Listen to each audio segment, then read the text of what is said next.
Hey, it's MAC TV, and we're coming here bringing you the game between your MCC Mid-Michigan Lakers versus Grand Rapids Community College Raiders. They're coming in here tonight with an exciting game. The last time they played, Grand Rapids Community College just about pulled up the upset back then, Kelly. It was 64-62, and I believe we were down by 17 or 18 points at the half, correct? Yeah, we made a great comeback in that game. Hopefully tonight it's not as tense. Right. We're definitely looking for a win to stay on the heels of Muskegon. Right, and that's what we're talking about first here is the big Muskegon game. Of course, right now, as things stand at the start of the game, Mid-Michigan Lakers and the Muskegon team are tied for the championship, Western Conference champions. If either of them lose tonight, the other one becomes outright. But right now they're co-champions, and that's barring everybody winning tonight. And we'll talk about that probably during the game. Muskegon is playing Jackson, and Jackson played them pretty tough last time. But the big girl for Jackson is out with an ankle injury, so that's going to make a big difference. So, but for seeding, as far as the tournaments go and things like that, they're going to be number 2 seeding probably. That's if they win tonight. So.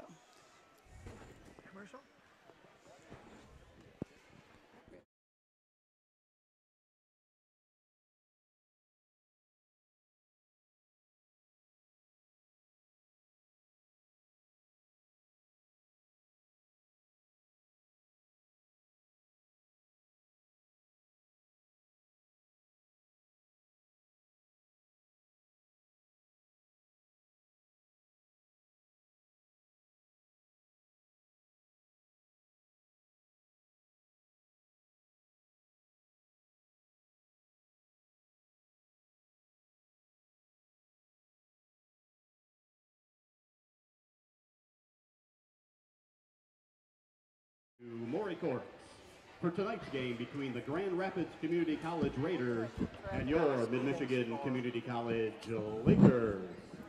At this time, we ask you all to rise. Gentlemen, remove your hats. Turn it up so you can pick it up on the loudspeaker so that you're able to listen to the national anthem.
Thank you.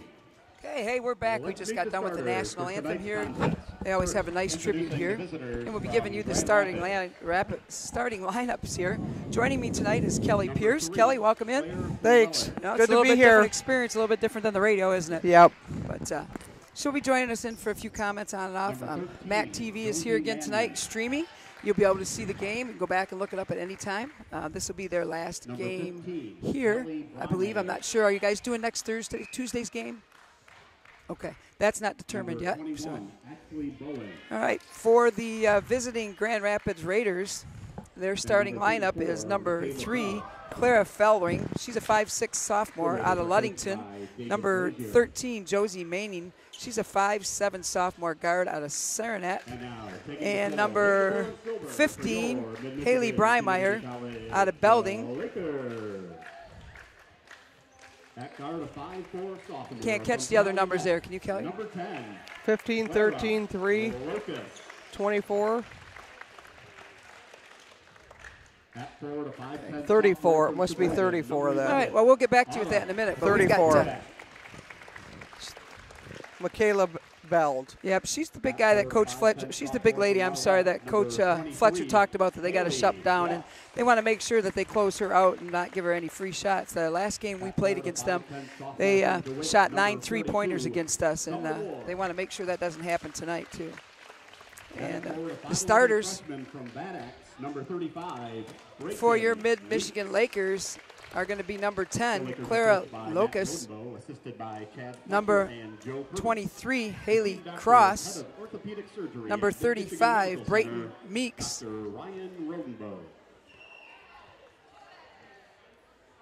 and Summer Ward, and of course Locus and Summer Ward, and Autumn Hudak draws Hudak. Autumn Hudak from Sheboygan, 5'10" sophomore, drew the start tonight. Of course, this should be all their sophomores that are starting tonight, plus Brayton Meeks. It is our sophomore night that we're honoring, and we'll touch on them a little bit later. So, but like I said, this game's a big game for them. They want to win, and we're hopefully that Jackson will pull it out. So. Good, control is going to go right away. Summer makes a smart move and is in a bad spot, knocked it off of. Ooh. Oh, well, Summer had tried to knock it off her, but in the meantime, Summer Manuel picked up her first foul with the push, so that worked out even better for them. Coach Glazer wasn't real happy with that. Sargent picked up that first one. They're in a man. So we'll see how we do there. Shot goes up, obviously. Rebound controlled by them. We're going to have our second foul of the game, and that's going to be Clara Locus' first foul. Mid-Michigan foul on number 10, Clara Locus, her first. Team first. Your Lady Lakers are in their traditional 1-2-2 trap, pressure defense. Grand Rapids moved it up pretty easily right now. Grand Rapids is in the darker blue. 15 puts the shot up. It's no good. And that 15 was Haley Breimer out of Belding. Rebound controlled by us. Locus takes it the whole way for a score. And that's what we like to see is when she comes out scoring, Kelly. Locus starts hitting her shots. Everybody seems energized. Get that inside game going. That seems to be where we have the best luck, I think. We're in a 2-3 matchup zone. Shot up, no good. Rebound tipped around. Brayton Meeks tips it to Locus. Locus is going to come again. They're leaving the lane wide open. She's going to make another move, and she pulls it out this time. Hudak looks around, sees what they can set up. They're in a man. Let's see what they're going to run here today. They got their horns set up. Drives to the middle, kicks it back out. Meeks takes a shot, rolls off, no good. As we were saying, Grand Rapids comes in 13-12, but we were down at that game, and that gymnasium down there is just incredibly odd setup. When you look to the south wall here, the left wall that you see on your screen here, imagine that being back about, you'd say what, a good floor length, another floor length, Kelly, it was?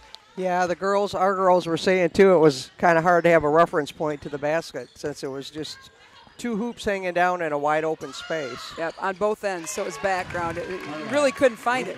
But once we settled in the second half down there, we came out, we made a big comeback. It was a great comeback. And we ended up winning. Another nice shot by Locus on the outside there. Yeah. She's on fire, so we'll take that. Let's see who's going to pick up this foul for us on the chart in the blocking foul. Mid-Michigan foul on number 35, Brayton Meeks. Brayton Meeks is going to pick up her first one. That's a blocking foul. That's a good foul down there at that point. At the line. That's why they give you 5. Exactly. Ashley Brown, a 5'11 freshman. She plays some guard and forward out of Howard City. First one was no good.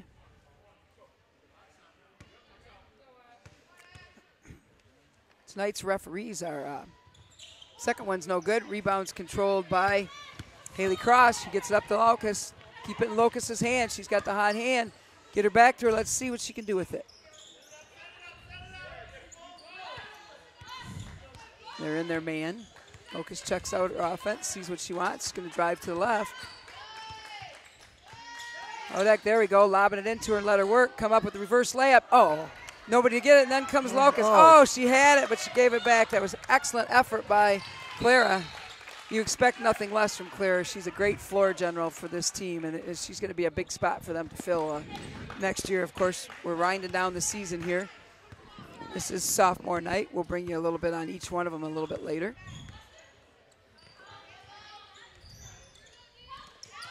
And look, Meeks makes the cut, takes the power shot, dribble, no good. Rebound by Summer Ward. She kicks it back out. Haley Cross tries her three. That one's no good. Summer Ward is right there to clean up the bucket with the rebound there by Sarah Ward. Summer Ward, I'm sorry, folks. Trying to get the trap. And we really don't run this for a big steal. We run this to make them have mistakes and run some time off the shot clock. They get this inside, and now Autumn's going to probably pick up her first foul.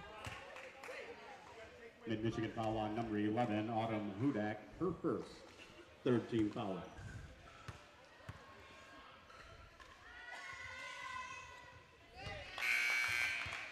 And the Raiders are finally on the board after they get their first basket from Ashley Brown.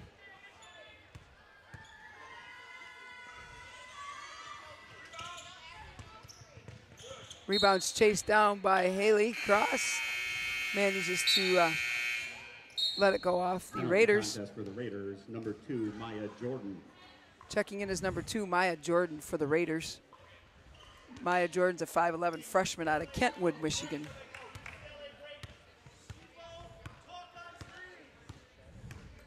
Dave Glazer's in his second season as the coach of the Raiders. His assistant coach is Quinn Stella Williams, second season, and their volunteer coach is Reagan Cross. Turnover we didn't need there. We got to take care of the ball today. We're getting ready for the tournament time, and we're trying to double up their big girl. Shot from outside, no good, rims out, controls by Autumn. Kicks it out to Locust. Locust is going to push it up the court. And I like her intensity way she brings it up the court. She doesn't waste no time. It's like, get it up here. If the defense isn't set, that's great. But Summer Ward dropped up that three, but she got back along with Haley Cross. 2 sets, shoots it up, rims out. Takes her first shot when she gets in. Maya Jordan didn't waste any time, did she? Coming in, got the ball, took a shot. Grand Rapids foul on number 2, Maya Jordan. And she picked up her foul right away. So Maya Jordan checks in. Lakers, number 5. Julie Justice. Yep, now number Julie Justice is checked in. And going out is Autumn Hudak. Autumn Hudak. Julie Justice is a 5'5" freshman out of Leroy. She brings in some spark when she comes in too. When her and Clara are in there together, it's kind of hard to tell who they are. Nice inside pass to Summer. Drew the foul. I'm sure she would have liked the and one, but we'll take the foul for now. Grand Rapids foul on number 2, Maya Jordan. Maya Jordan wasted no time. Foul. She's been in the game for 1 minute and 41 seconds, and she's got a foul, 2 fouls, and a shot off. So maybe she won't be staying in for long. We'll see. Nope, she'd be checking out of the ball game, and checking back in is number 13, Josie Mannion. She's a 5'7" sophomore out of Saranac.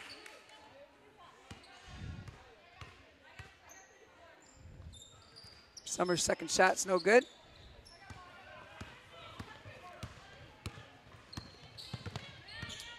Now they're matched up in man for the Lakers. That's a little bit of a change for them. Pick and roll got off really nice there. She rolled off that screen extremely nice. Haley Brimmeyer made a nice roll there for the Raiders. Now cut in by the Lakers. Meeks tries to go in. She's not able to get it off. Clara gets a shot off. No good. Long rebound. Somebody's got to stop the ball. 15 just went in there uncontrollable. She really wasn't under control. I don't know about that foul. She wasn't under control. Foul on number 23, Haley Cross. She picks that up, and that's Haley's first. I don't know. That would be one of those that make me a little irritated. She kind of went in there fast, but she did do a nice ball fake there, didn't she, before she went out? And they're going to give it to her on the shot. She makes her first free throw. Contest for the Lakers, number 21, Carly Hickey. Carly Hickey checks in for the Lakers. She brings in a great presence as a post player over at Muskegon when she played the other night. She did really good against Boyle. She can handle those big girls real well. She sealed She's Boyles strong. out real out. Yeah, she's strong underneath. And she's only a freshman, so she'll only get better. You know, and the one thing is Coach was saying, too, that she doesn't make many mistakes. She knows where she's supposed to be and what she's got to do. So we'll see if they try to work the ball inside to her. She's got a little bit of a mismatch with the girl she's on as far as height. We'll wait for him to look to drive. Summer will try to work it in. She's got some nice moves. She takes it to the hoop. Oh, yeah, that was a nice move by Summer to go up off the glass. Just a nice little kiss. I went back to our trap after score. We try to get it. Oh, and they throw it out of bounds. That's awesome. Like I said early, Kelly, the biggest thing when they're running this trap is to run time off the 30-second clock and to have them cause the errors. Right. And so far, so good. And that's the way a team should run a press like that. You know, you're not looking to get the foul or hit them and whack them. You're looking for them to make the mistakes. Too many kids in high school think that they got to be right up on them and steal the ball every time. It's let them cause the turnover and you just pick it up and go. Got there we go. Carly's, her girl fell down, and that worked out well for her. Just like we talked about, you work it inside to Carly. She's not afraid to go up against the big girls.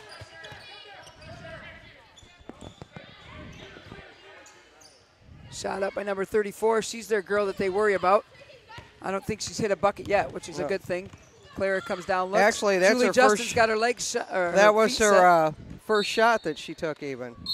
That's a good thing because she's she gives them a lot of problems. Michaela Bell, she's a 6-foot sophomore out of Hudsonville. Checking in is number 44, Kenzie Omnis. She's a 5'11 freshman out of Granville, right here in front of us. You know how you have that ball player look? She's got that ball player look.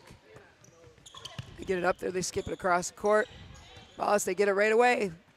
You know, that's 2 times in a row. Both subs come off the bench from the Raiders and they score. She wasted no time getting in there and getting her a basket. And then we just had a turnover. Not what you want to see right now, and I'm sure Coach Rodenbow is not real happy with this team at this point. And you can see that on his face, that we're not chasing down the rebounds. We're just not working. We're a step behind, it looks like. Need to get our hands back up a little bit, but because we're letting them back in the ballgame there. We had an 8-0 lead for a long time. Now it's the 10-7 here. Meeks looks to go, and they're going to call the offensive charge on her. I think if I was going to go for the offensive charge, I'd have just went in a little harder. That's her second. Checking in now is my Wily Coyote, I like to call her, is Kara Wiles. She's a spark plug. I call her Wily the Coyote. Any of you are old enough to remember the Roadrunner. Yeah, she's fast. Also in the game now is Haley Helt out of Midland. She'll bring some action too. We got Bell just made a nice Bell made a nice back cut there, and we didn't cover it well. 10-9 game here. We need to settle down and run our offense a little bit more. Helt throws up a 3, no good. Rebounds chased down there by Justin. Justin fights for it, and they're going to call a jump ball, and the possession arrow goes to the Raiders. Checking back into the game is Haley Cross. Checking out is Julie Justins.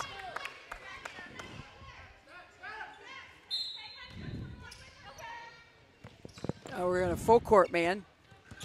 Press. My pet peeve, one dribble going nowhere.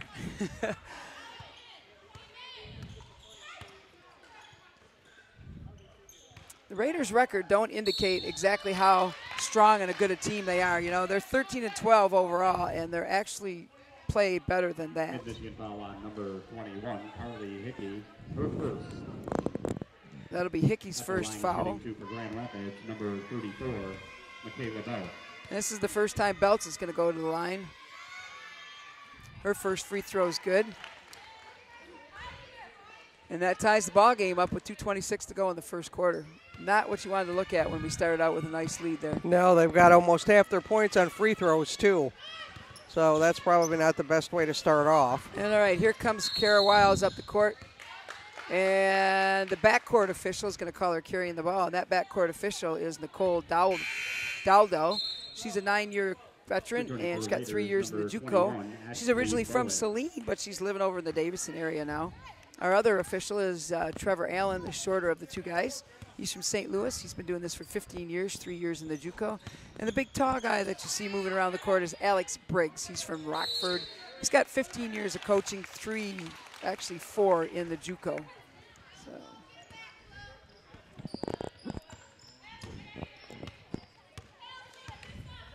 Okay, let's see what we're going to do here now. Wiley looks around. She likes to get it in. She stays at the top. You give her enough room, she'll slice to the hoop. We're being patient and disciplined right now. Our post got to work a little bit harder down there to get open, and they're not sealing out their defenders right now. We got 7 seconds on the shot clock here on the inbound. Let's see if we can get a shot off right here and regain the lead.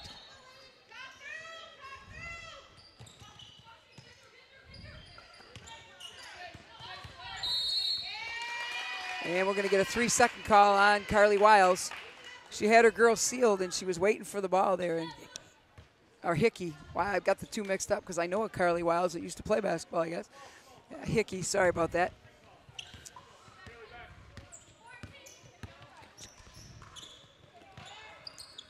A long shot goes up, long rebound, but it's chased down by Ashley Brown. Swing around the court, shot goes up. Outside shot there by Breimeyer is no good, but the rebound's pulled down by the Lakers. Three-pointers aren't working out for either team at this point. And we're making mental errors. You know, they played on Monday night. They played Saturday night, had Sunday. They played Monday, had Tuesday. They play Wednesday. I think you can see that effect happening on the Lakers right now. That's a lot of ball games, a lot of tough ball games. That big game on Saturday took a lot out of them. They really went in there very confident, and they played well and basically should have won that game. And it's kind of heartbreaking for them. That would have given them the outright championship. Cross had a little bit of deflection on that, but deflected right into Beld's hand, and she easily put it up off the glass. Another long three up by Maya Sebas. No good. She drives, misses it. She gets her own rebound. That's not what you want to see as a coach. You can see Coach Fletcher put his head down over there on the bench. He works with them a lot.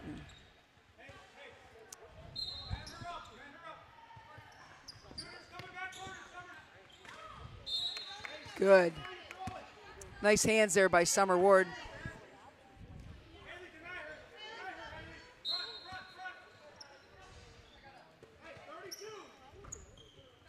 I have a little bit of a block here at my angle because of the camera, so if you can see it down in the corner better than I, Kelly. I can't see it either. The camera's got me, I think, even more blocked off than you. Up, they get the inside pass, kick it back out. Nope. Summer Ward tries to get it. She just can't hang on to it. Belt throws it back up. The official's in my way.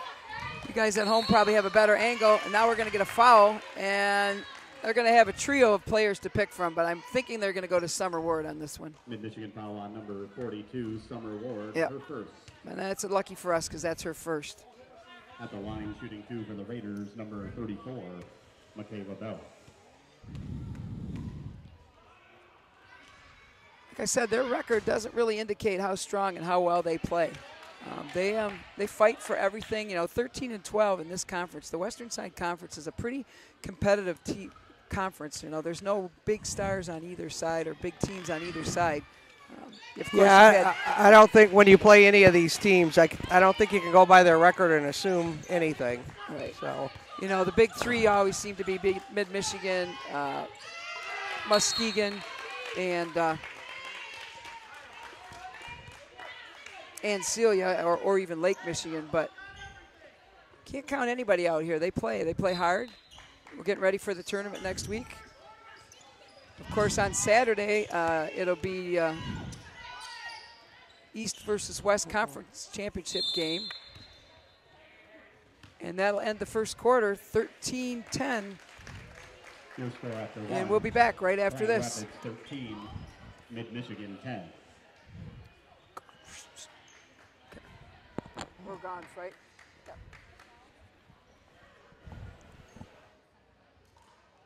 Do you know how many field goals teams made? Yeah. None. 0. Okay, how many threes? Any none? Nobody got any. How about 21? She made any I'll tell you baskets? who's made baskets. 34's had 2. She's got two points. So she's got 4. Okay. 44 has 1 2-pointer. Okay. 15 has 1 2-pointer. That's it. So 1, 2. So 1, 2, 4, 6, 8 points. First quarter. 5 on free throw. Okay, what about the lady? 42 has had 2 baskets. Hold on, we're back. Okay. And starting, we were just counting here. We were just talking amongst ourselves, between each other. The Raiders had 8 points, and have 13 points, and 8 are from baskets, and 5 are from free throws. Starting out in the second quarter here, we've got Clara Locust, Summer Ward, Haley Cross, Brayton Meeks, and Haley Helt. 3 up by Summer Ward, no good. It's tipped around. Cross hits the ground as she's trying to get the rebound. They just got to get some hops going here right now. Also in for the Raiders, a new player checked in, number 20. And number 20 is going to bring Delane King, a 5'8" sophomore out of Lakeview. She kicks it back to the top to Brangmeyer. Brangmeyer kicks it over to Sargent. And everybody that comes in off the bench for those guys puts a shot up. King just came in for the first time, and she threw a shot up. But hers didn't go in, so maybe they broke that streak. The Laker faithfuls weren't happy with that. They thought it should have been ours. I'm not sure how they're going to get a foul on that. Summer Ward was straight up. Mid-Michigan foul on number 42, Summer And they're Ward. calling a block. First team foul. At the line, shooting 2 for the Raiders, number 34, Michaela Bell. And I had that wrong. I thought that was Delana King in there. Actually, it's Quad Draper, who's number 10, my bad. Sorry for any of you Raider fans that might be watching or listening on MAC TV. And again, she steps to the line. That time, Meeks got way up by the rim and she grabbed did. the ball. That was some air on her. We need them to all start jumping like that. We need to score right now, and we got an injury timeout. Not sure we got Haley Cross on the sideline. I don't know if she got hit in the face. In for the Lakers, Look at the number camera, guys, 21, and see if they Carly caught Hickey. anything on what happened to her. Oh, they're all shaking their heads no at me, so I'm not sure what happened to her. But Carly Hickey's going to come in for her. We'll have to keep an eye on her over there. The trainer's working on her. It's more in her face, I think. Maybe she caught an elbow or something in the nose. In the mouth. Yep, Looks she got like it in the mouth. Yep. So for those of you that are at home watching her, she got it in the. She got elbowed into the face, so it must have hit the lip there a little bit. Got some blood going. She's a pretty tough kid, and it looks like she's in a lot of pain right now. But she's a tough kid. She'll be back. Shot goes up. And It went in. a spinner. Almost looked like a fairground rim. All right, that's our first 3. Between the two of them, they shot about 23, so. Well, let's just hope that the Lady Raiders don't get hot with their threes, because they made 9 of them, and they're not known to be a three-point shooting team. Now we finally get a call going our way. Meeks gets knocked to the ground. Grand Rapids foul on number 34, Michaela Bell. Her first, team first. And you know the quarters now, they go by fouls. Well, if you get to 5 team fouls, then they get to the free throw line automatic if they're not shooting. So Summer Ward threw it in. It was a bad pass, managed to come back to her. She put the shot up. It was no good, though. It was a good hustle play by her. We just need to settle down, focus.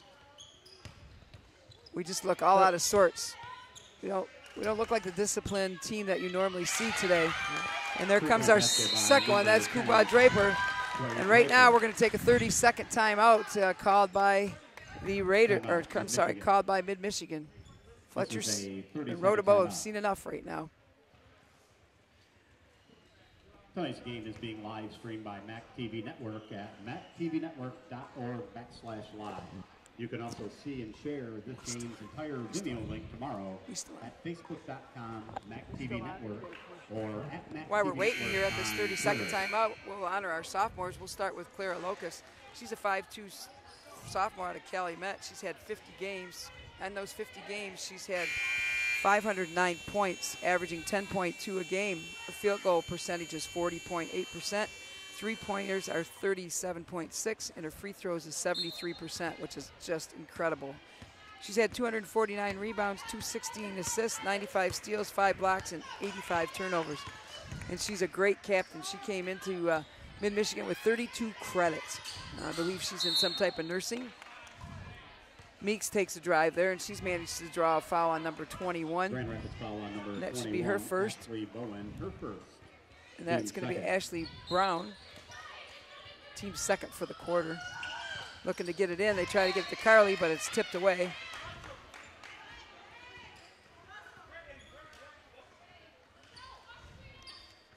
The girls were supposed to supply us with a little bit of information on what they were going to do after they get done here, and I don't have that. Hopefully by the half I will. It's a long pass for Brayton to try to get. Oh, Brayton Meeks. Clara works it in. Summer puts it up. We're going to get a nice there short we go. one. That little 10-foot shot's perfect. Now we need a nice stop right here.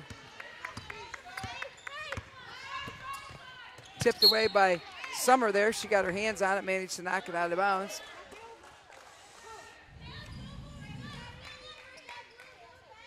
Watch feet on the sideline, okay? Quad Draper with the ball now. She looks to run the offense here. They kick it over. Oh, left side didn't know what the right side was doing there, and they got lucky. Sargent was down there to get it. They're going to shoot another three. This time the rebound's pulled in by Meeks. She's trying to be strong, and we're going to get a foul called. I think we got a gimme there. I don't know if you were working on your stats or not. 21, Ashley Bowen, her second. That's going to be her second. Foul. Meeks was trying to clear the ball out, 13, and she Josie hacked her on the arm. Checking back in is Josie Mannion. Checking out is a couple different players. Number 34 checked out. Checked in is number 23. Also, Sargent was out there. 13 checked in, Josie Mannion.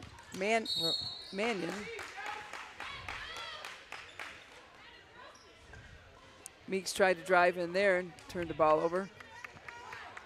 I do think those 3 games here in a row has taken a little bit of toll on the Lakers. We're not quite as sharp as we normally are. We seem to be a half a step behind everything. Nice hook pass back outside for the long 3, no good. Yep, luckily she's cooled off now. Her last couple shots were pretty wild. Meeks had a nice box out there, and Locust was able to bring down the rebound, but she just couldn't get it under control to get up the court. Chase her over to the corner.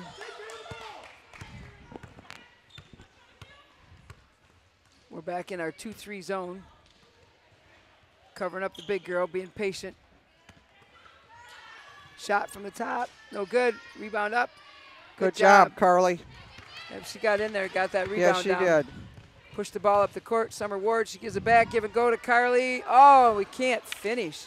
We are struggling at finish. We struggled the other night at Muskegon on finishing shots inside, especially down the stretch when we needed them, when we came out of their locker room at halftime with the lead. That was a wild shot thrown up there. Locust has got it. We look to run the floor. Carly, why? There she is. She ran the floor well. For big girls, she gets up the court, and that's awesome. Claire was feeling it. Wiley works again. She gets a rebound, throws it up, nothing. We have 4 Raiders down there rebounding the ball. Meeks grabs the easy rebound here. Right now, it's just nothing but a sprinting match back up and down the court here. Both teams.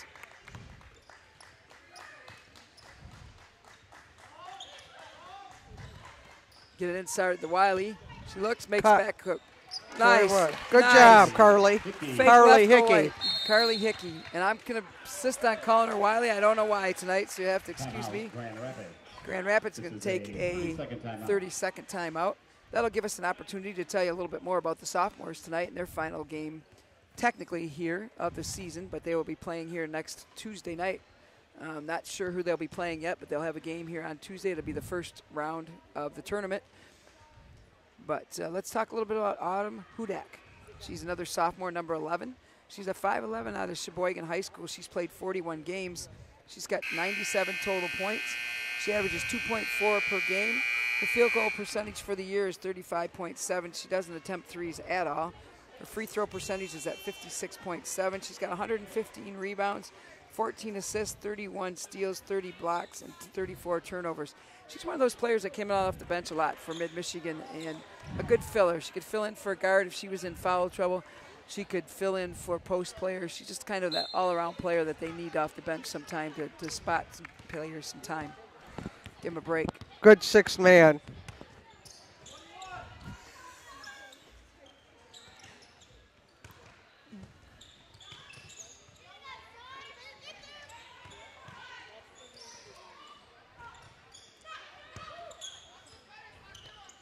We're in that zone.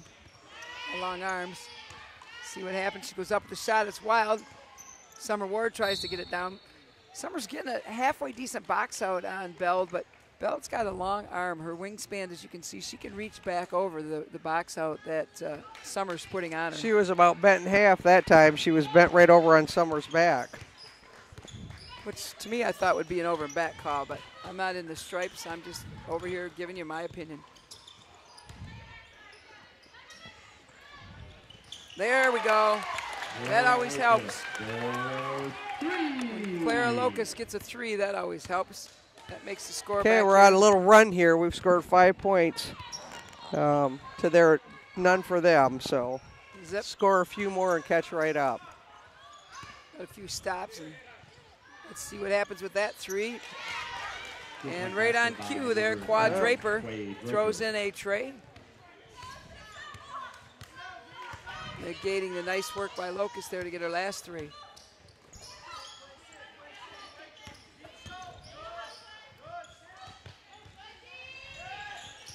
They really seem to know where Meeks is at tonight. Anytime she's tried to drive, they've had coverage on her. Kicks it out to Summer. Summer hits it. Ah, great. Nice assist by Meeks and a nice nothing but net by Summer Ward for 3. If we can just get Summer rolling here, we'll be great. Get a couple of these girls rolling. Hickey's working hard down there on the low block. Skip pass across. 3's up. They're back on a roll for 3s. It's exactly what Coach Fletcher didn't want to see tonight. Yep. Following this game, there will be a broadcast for the men's, and they'll be honoring their sophomores also. Meeks goes up. She's cold. She didn't have a good shooting day at Muskegon, and I'm not sure what she did on Monday night. I missed that game, and I failed to pick up the stats, but she's went cold a little bit for the season. They need to get her going for that tournament again because she's a threat, inside-outside threat. Her and Summer, and that makes a nice pair. Heidi Helt checks back in. Maya Sebas. And Maya Sebas is in. Haley Helt. Sebas, if I get that right, out of Hancock.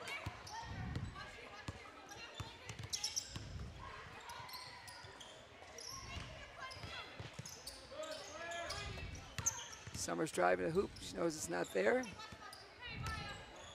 Carly's calling for it inside. Locust is going to try to bank it. No good. Long rebound.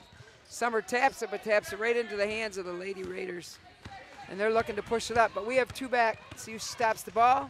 Not this time. She goes to the floater, and she gets the nice rim bounce to help her out there. We got to stop the run that they're on right here. 2 minutes to go, and going into the halftime, into the locker room, you want to cut that lead down here a little bit. Nice cut. Oh, boy. Good idea, just they weren't on the same page. That happens. Carly was expecting Maya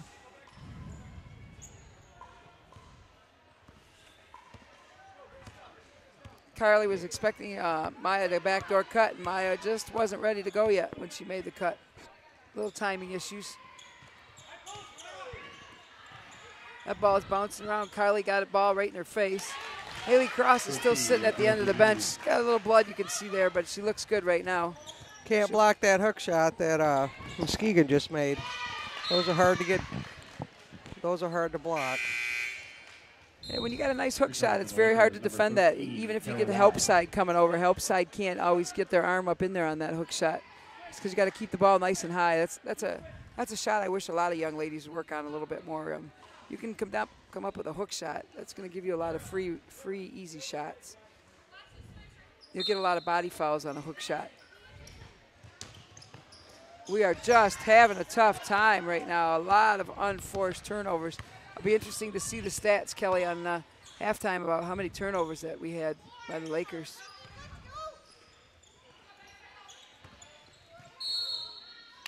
Oh, I don't know what we're going to get a foul on. Clara Locust, maybe. I don't think either one of them did anything.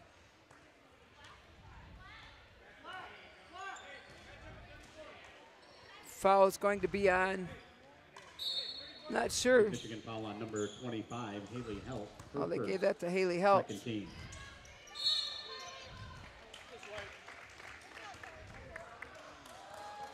Again, Carly Hickey working hard there underneath. Josie Mannion for second. Tipped it around, managed to tip it off the fingertips of Grand Rapids.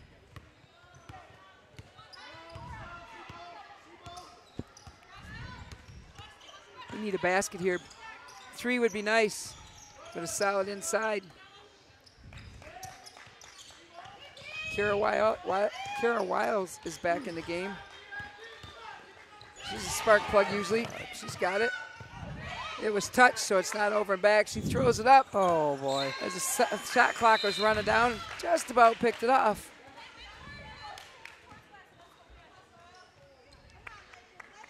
Lakers should get one more possession before the end of the half.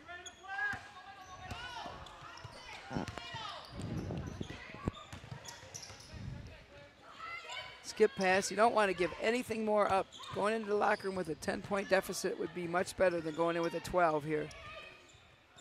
They need to make sure they get a shutdown here. And it goes Draper. Draper shot no good. Kara Wiles, she can get it up the court and score here. 18 seconds left in the quarter and on the shot clock. We'll see what we can come up with. They work it into Wiles. Wiles goes up. She's denied. Carly Hickey is denied, and I'm calling her Wiles. I was doing better there. She was denied by Beld. And I so apologize to the Hickey family for that.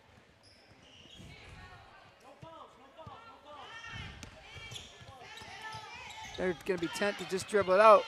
Well, they appear to be. Nope, they're going to get it in the corner, try to get a shot off, and it's no good.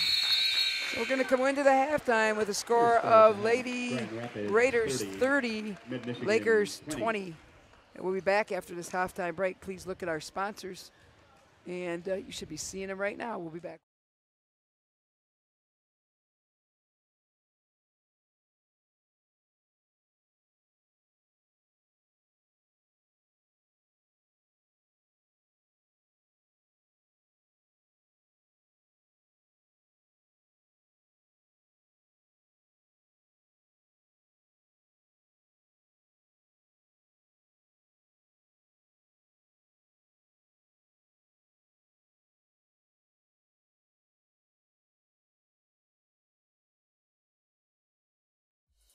MAC TV Network is a local public access station that offers a variety of services, from in-studio interviews, wrestling, and so much more. We cover local concerts, sporting events, and activities around the community. Members of the community can come in and take a free workshop to learn anything from editing to camera work. Broadcasting on Charter Channels 187 and 191, serving Gratiot, Isabella, and Clare counties. MAC TV Sports broadcasts local high school and college athletics in the Clare, Isabella, and Gratiot County areas only on Charter Channel 187. From full game broadcasts to sports attack coverage, you can learn all about live sports production at MAC TV. Tune in to Channel 187 for MAC TV's Game of the Week, every night from 8 p.m. to 11 p.m. Also, check out Sports Attack, airing every day at 5 p.m. and 7:30 p.m. For more information, go to mactvnetwork.org.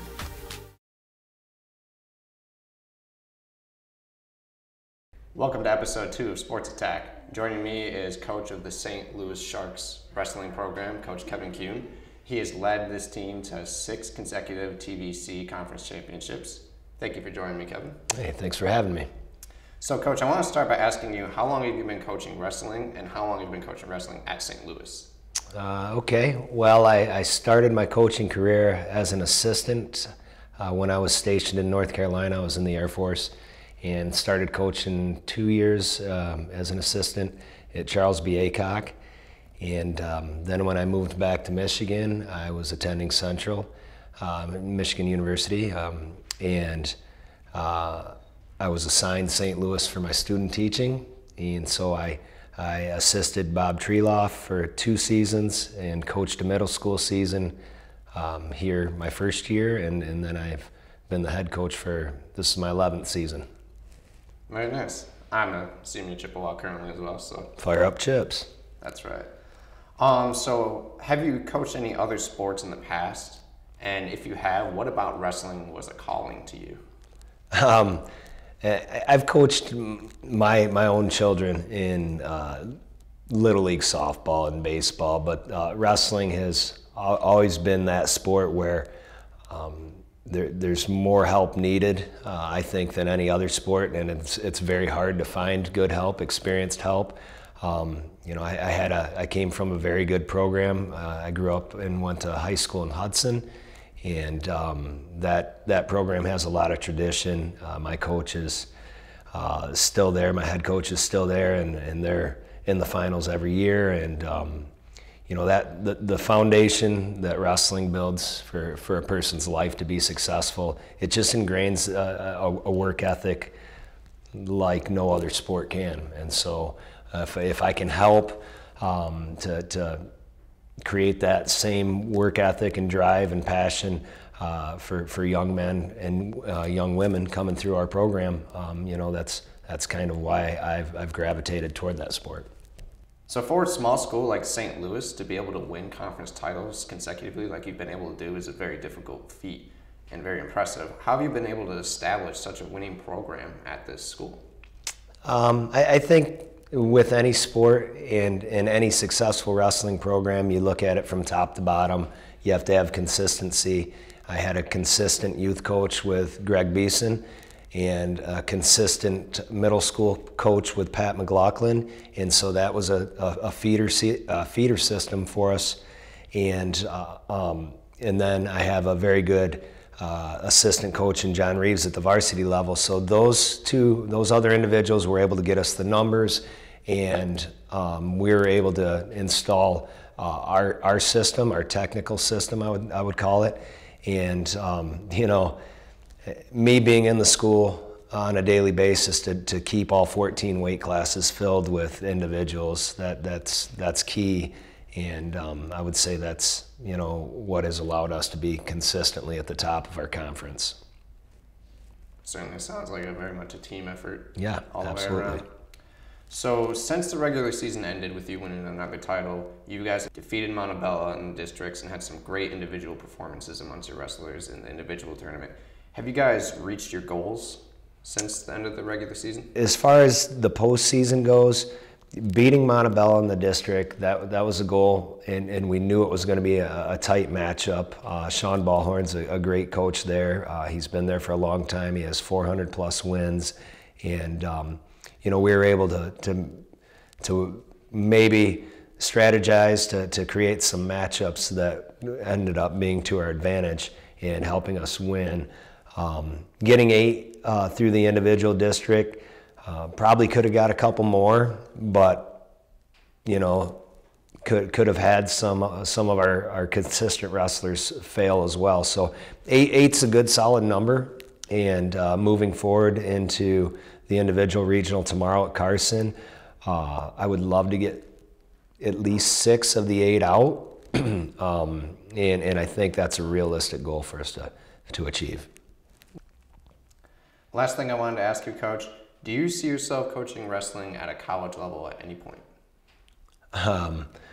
No, to be honest with you, I had no idea I'd be coaching at the high school level this long. You know, it's just kind of taking shape, and you know, once you're in, you know, there's no backing out of it. In fact, my son is going to be a middle schooler next year, and so you know, I need to see him through and his group through, and you know, once we do that, you know, I start thinking about, well, maybe my kids are going to be competing somewhere, doing something else at a college level, and I would certainly like to have the freedom someday to just be a dad and be a spectator. So I don't see myself doing that.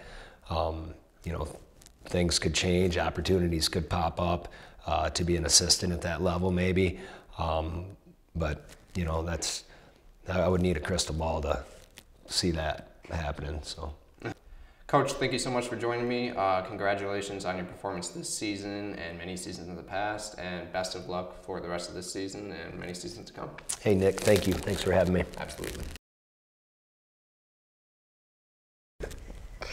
Joining me now, I got 3 of Coach Kuhn's top wrestlers. We have Jake Davis, Ernie Diaz, and Jace Keyline.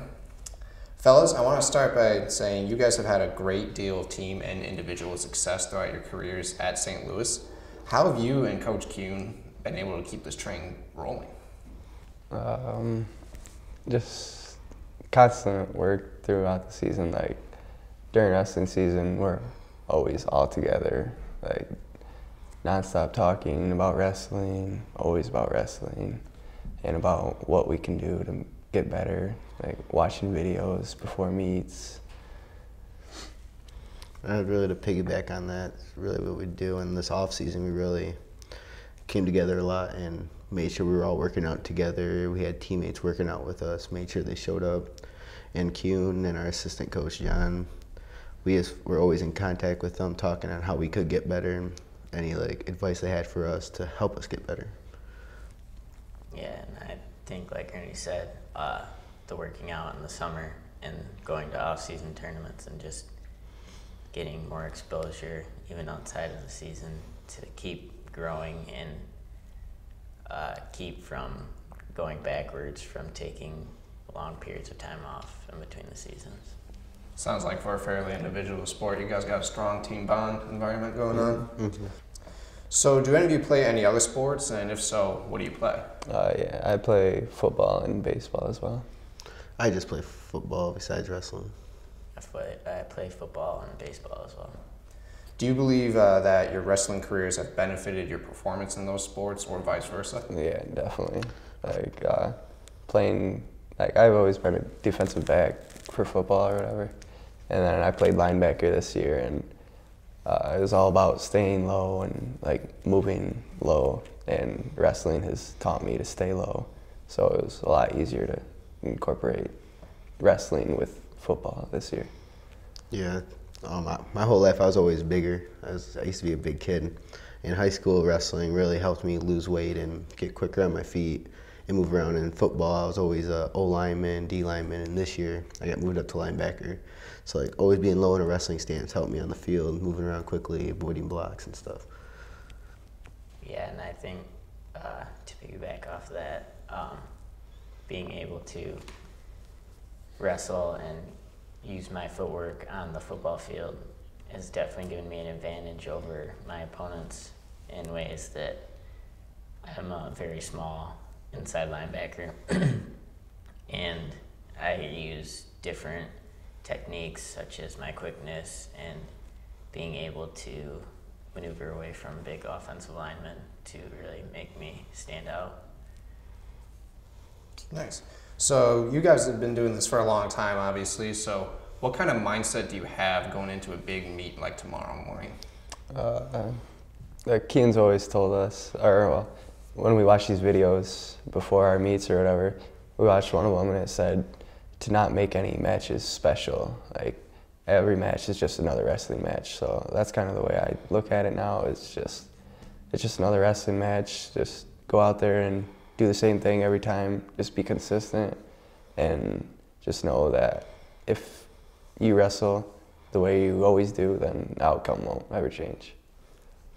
Yeah, really going to a big matches like tomorrow, I really just have the mindset of just go out there and have fun. You never know when your last match could be. It could be the first match you have or the one after that. And really, if you want to be the best in anything you do, you have to either beat the best or work your hardest to be the best. So that's really my mindset going into every tournament. I try not to overthink about who I'm wrestling or what the significance of the match is, because the more you think about that, the less you think about actually wrestling and what you're going to do in the match and how you're going to beat the kid. And I think it's more important to worry about what you're going to do rather than how you're going to do. So what would be some of each of you guys' individual goals as the remainder of the season in your careers at St. Louis winds down? The ultimate goal, obviously, is state championship. Wrestling in the semis last year and losing was heartbreaking. Like watching Jace and my other teammate Connor Holton, they both won, and it was just heartbreaking to lose. So I just want to be at the top of the podium. I've worked really hard, and that's my ultimate goal. Yeah, my ultimate goal this year is also to win a state championship. My sophomore year I placed, but last year I lost a tough match in my blood round match before the placing rounds, and it really hurt watching like my teammates be out there still wrestling for like medals and state championships while I had to sit back and watch. I was happy for them, but it did hurt. So our goal this year is to be back on the podium and be at the top. So the last question I had for you guys, what plans do you have for college next year in terms of wrestling or in general? I'm not exactly sure if I'm going to go to college or join the Air Force, but as in the Air Force you can wrestle too, so if that opportunity comes along, I definitely plan on wrestling. And then after the Air Force, I plan on going to college. So then if the opportunity comes there I can wrestle in college again, I would definitely take that opportunity. Yeah, I'm pretty much undecided right now. I could, if I really make the choice, I could wrestle in college, but I'm not really sure yet. I plan to go to Alma College next year, and I will wrestle there. Gentlemen, it's been a pleasure interviewing you. Thank you so much for joining. Yeah, thank you for having us. Mm-hmm. And good luck for the rest of the season and your careers beyond that. Thank you. Thank you.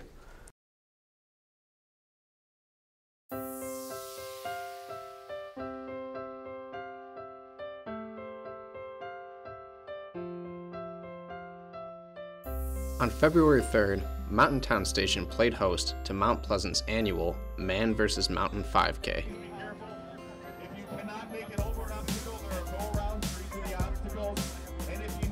A race not to be run by the faint of heart. It was cold, breezy, and full of a lot of very difficult obstacles. For me, it was like the walls, because I gotta really put a lot of effort in. I mean, I'm kind of a short guy, and just trying to get over it was really weird. Okay. All right, hey, we're back. And I had a chance to talk to both coaches. Coach Glazer is very happy with what he saw out of his team. He came in a little bit worried about how to play here. He knows that Coach Matt has his players playing really well. And Coach Rodenbaugh just can't figure out what's up with the girls here. They need to have a big third, and starting out like they just did right there wasn't good, but hopefully they'll settle down. They need to have this win. If they don't pick up this win, they can lose their shot at being at least co-champions of the conference. And that all depends. Brayton Meeks made a nice spin move and just couldn't get the finish there by Meeks. But you know what? They're coming out fired up right now, and that's a good thing. Get a couple stops down here. If we can just get a basket going, it'll be great. Let's hope that's no good. Tipped around, rebound into Summer Ward. Haley Cross come down and just put a hurting on, where'd my sheet go here? Ashley Brown when they went up for that rebound. So it's good to see Haley back in the game. Yeah, she's got a cut up inside the upper lip there. All right, Brayton was wide open on that. That's what we like to see. That was a nice inside feed there. Well, I'm glad Haley didn't lose a tooth. That's what I was worried about. You can fix them nowadays. That was almost too easy if that would have went in. Haley Cross pulls down that rebound. They're looking to push it. Grand Rapids looks tired a little bit here now. Their coach felt that it's always tough coming here to play. Locust gets it. There we go. Those offensive rebounds will make a difference. That was nice. Locust was right there. She's moving. She wants this game, and she knows what's at stake. Yeah, they're going to call offensive on that. She elbowed her out and threw her out. You know, Kelly, going back to what's at stake here today is Mid-Michigan and Muskegon right now are tied for first place. either team loses, the other team is the outright Western Conference champ. And, of course, we know Muskegon's real good, and they picked up a loss on Monday that was really unexpected. And right now at the half, it's 27-24 at Jackson. So, you know, if Mid-Michigan wants to get it outright, they need to get it here together and hope that Jackson can continue to stay in the game down there and pull it off. Well, that's right. We'll keep an eye on that. And like you said, hopefully Jackson will take them down for us. Yeah, but we got to take care of business here right now. And if we don't take care of business here, it doesn't need nothing. Well, we're starting off good, getting some offensive rebounds. So. Yep. See a little screen there and screen off. We can get more than one shot off. We need to work a little bit harder posting up down low. They get it into Summer. Summer kicks it out to Meeks. Meeks tries to go, and she's going to get the foul. Grand Rapids foul on number 15. Meeks is one of those inside-outside players that Coach Glazer was talking about to me at halftime that he had to be concerned with. He knows that she can step out and shoot, and she knows that she can shoot inside. And his post players, he feels, doesn't always move out good on players like that. But the fact that we were missing shots, he said, really helped them out a lot and they built up on confidence on the fact that the Lady Lakers couldn't make some shots.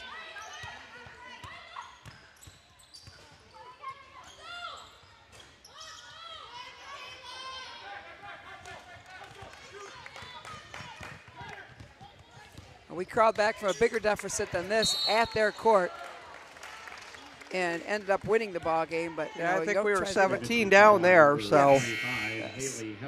They knew they had their work cut out for them before the game started. Like we talked about before, all the teams in this conference are really strong. You can't really go by the win-loss records and assume anything.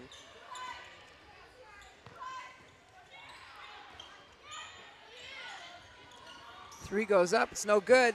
Nice rebound there. It's got a 2-on-1, 2-on-2. Locust is going to go all the way to the hoop, throws it up, and she gets it. There we go. You know, that's one of the best point guards I've ever seen in my life. You know, I've been around basketball for 30-some years, and the day one when I come over here and saw her play, she's a great floor general. She finishes shots. She can drive to the lane. She can pull out in threes. She sees the court really well. You know, she led her high school team to a state championship, which they're very proud of. At the line, shooting 2 for the Raiders. She plays like a big girl. She's not afraid to drive in there right with them. Right. You'd never know that she was only a 5'2" sophomore. Returning for the Lakers, number 21, Harley Hickey. Hickey's checked back into the game. Summer Ward steps out. Ward's got 2 fouls as far as I know. I didn't catch that if she had 2 or 3. Lady Lakers need to attack is what I think. I think they need to attack inside, and if it's not there, then kick it back outside. We're trying to do a double screen on the big girl right now on the top to get it open, but at weak side, Meeks needs to be aggressive and go after that when she's got a one-on-one with somebody. Same with Haley. Right there. I think you're right, Haley. Go with your gut. Go for a foul. Then kick it out. There you go. Now let's finish it. Meeks chases down a rebound, and she's going to pick up her 3rd foul on the chase down. But that was bad on her part. She stood there and watched that, and she didn't follow her shot. But, you know, that's something they've been teaching, not to necessarily follow your shots anymore with the new coaching. And I don't know if I agree with that. You're the only one that knows if that ball's going in or not when it leaves your hand. So Meeks checks out, checks into the game is going to be number 20, Maya Seabass. We're a little bit smaller now, but we're a little bit quicker. Let's see what happens here. We need some stops. 26-31. That's good. Let's get the rebounds. You know, we're getting the stops. We just can't finish on our end. Helt's going to bring the ball down behind the back, kicks it out to Locust. Locust drives in, no good. Julie Justice, nope. There we go. Seabass. We'll take that one. Seabass hooks one in there by the Seabass. So you don't like that one? I thought that was pretty good. That was good. That was good. I hope she's getting hot here. I've seen her get hot with these 3-pointers. So she can go on a roll. Really get us. Good. Another stop right there. Hickey worked hard to get the rebound. Let's go. We're looking to push it. Locust down again. Seabass has it. Heidi Helt wants to get in on the 3-point contest, but she can't get hers to fall.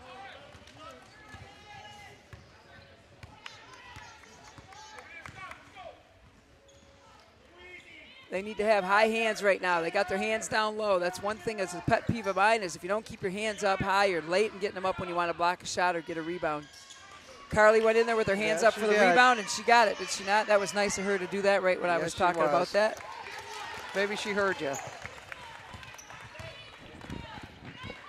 I love these group of women. They're great young ladies that have played. They've been fun to be around. There goes, she tried to bank that one.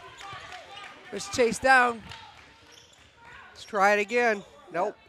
Claire Take a look. We're going to be a little bit patient. Claire knew she was just a little out of her range. We'll reset. Now Carly's going to try to go to work on the big girl inside. Get her focus on them. That's one nice thing about the shot clock when you get it started. Heidi tried to throw that up, but she was denied there. Nice block by the Lady Raiders. They look to push it down. Great hands. Nice hands by Cross and Wiley, or Hickey. I don't know why I want to call her Wiley, folks, because she looks like a ball player I used to have, Jessica Wiley, and I got that in my head. Although Hicks works much better than my Carly Wiley did underneath, don't you think? Yes, she does. All right, we're going to have a timeout by the Lakers.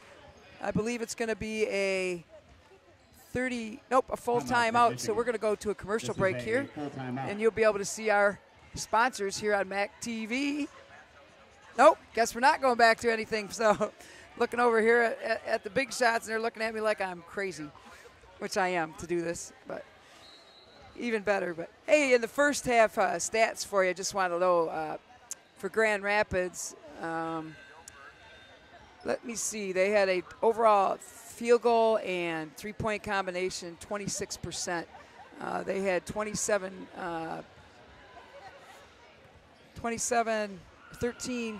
They had 26. They shot 26% in the first quarter. They did okay on their twos, 54%. They took 14 threes and didn't make any.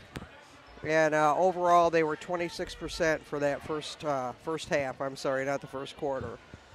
For Grand Rapids. Yep, Grand Rapids, go ahead. Grand Rapids in that first half shot 38%. They made 4 of their 17 threes. That was the big difference, I think, that and the free throws. Grand Rapids had a lot of different people scoring, too.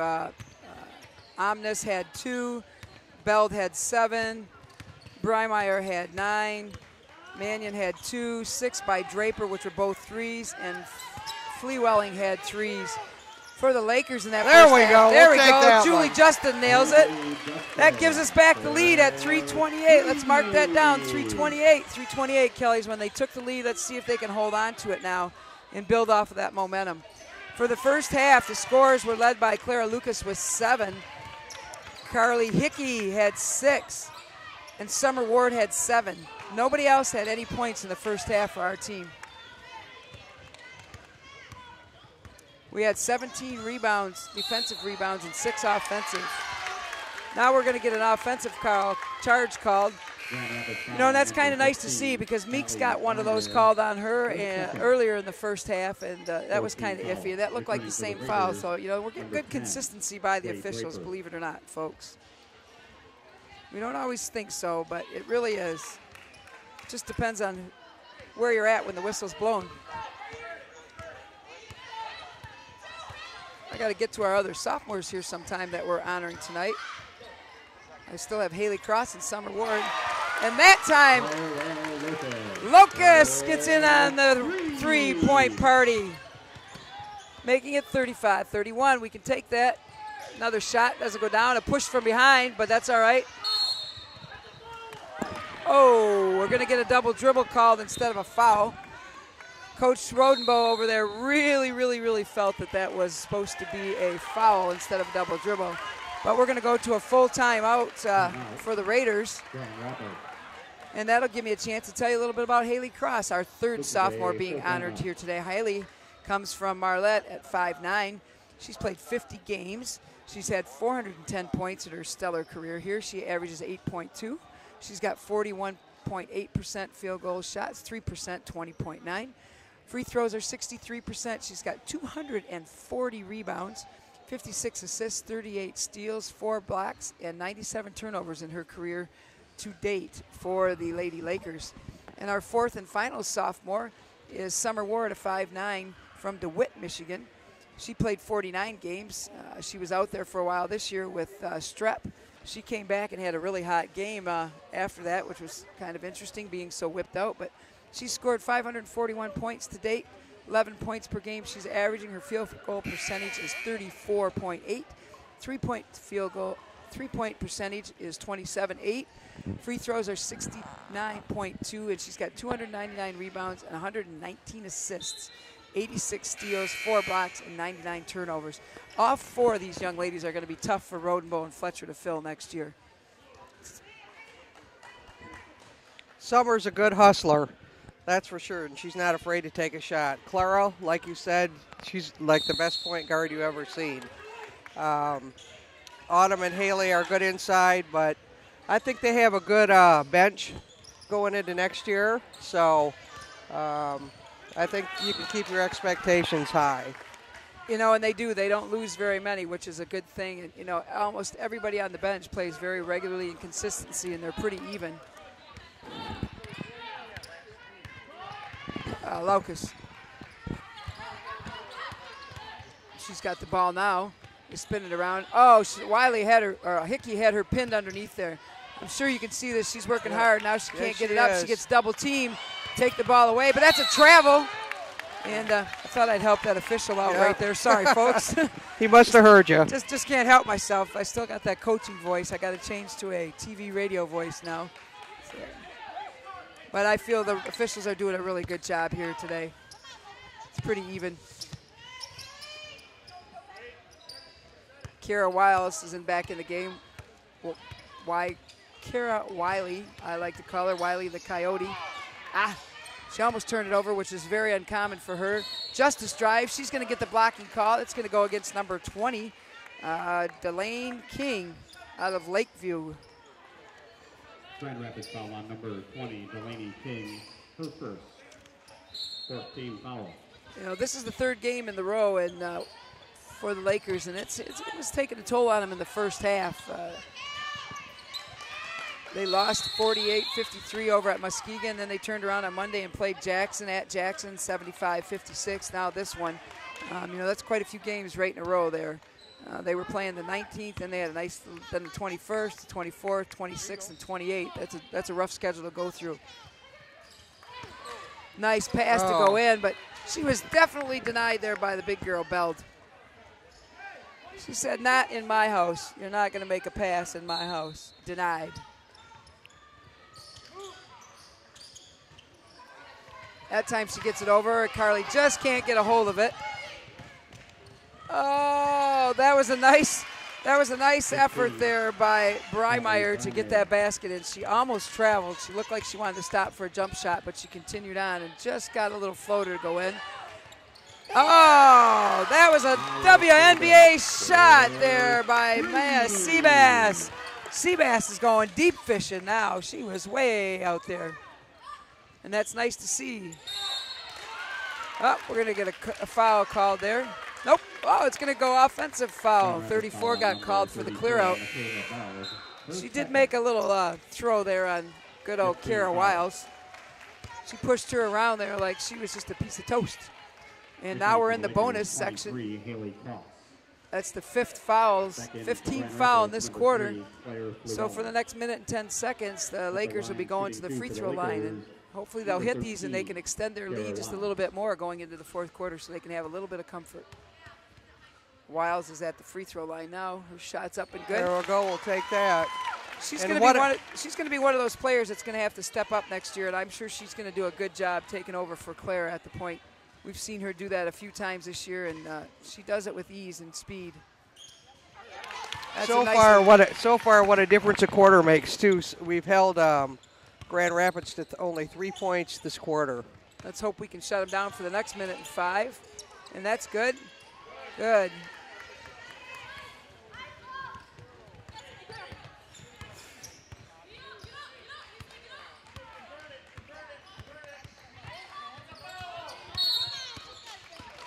I don't know. I think Coach Rodenboh got a little excited over there. The ref was standing right in front of him, and he screamed a foul. He didn't give it time to go from her brain to the whistle there, and they kind of laughed at each other over there. But I know that feeling. We see it, and we don't have to blow the whistle. The official, of course, has got to get that breath into that whistle. There we go. Add another point. Locust nails hers. Coming into the game for Grand Rapids, number 23, is Heidi Hilt. Coming in for Grand Rapids is Sargent. Back in for the Lakers. We really got our threes going this quarter, too. We're 4 for 9. Coach Fletcher's on the bench. Coach Fletcher's on the bench down there talking to his bigs. He's talking to Brayton and Carly Hickey and Summer Ward. You know, I think he was giving him a little pep talk and telling him exactly what he wanted to see down there inside. They try to get into Bell there. They leave the back doors wide open, but they couldn't get a good pass.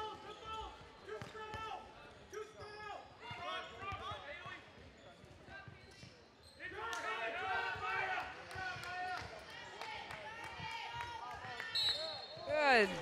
Oh, he's going to call a tic-tac foul on Clara Locust. Number 10, Clara Locust. Locust, it's her second foul, and that was very, very ticky. It was down to 4 seconds on the shot clock. That reset the shot clock for him. Boy, that looked short, but it went in. That's one of those that you're real not happy with the official for making that call and giving him that basket. So now that's 6 points they scored this quarter. See if Locust is going to work in there. Now she's going to get the same. That's what you got to do, is take it at him and get to the free throw line. When you only have 5 fouls with this new rule now, it's a nice way to get to the free throw lane, start driving and get to the lane. Especially when you have somebody like Clara who's... I was going to say, Clara's really good at that because she likes to drive right down the middle. You know, and she's very efficient at the free throw line. Yes, she is. She has a 73.8% free throw shooting. 4.9, so the Lady Lakers are going to back up here and make them come down the court and get the shot off. Oh, she missed the second one. Little bit of a hard box out there, but just enough to not get the shot off. It's going to be going good. So the Lady Lakers held them to 6. They come back and take the lead in this quarter, 42-36, and we're going to be back right after this. It's a 22-6 run.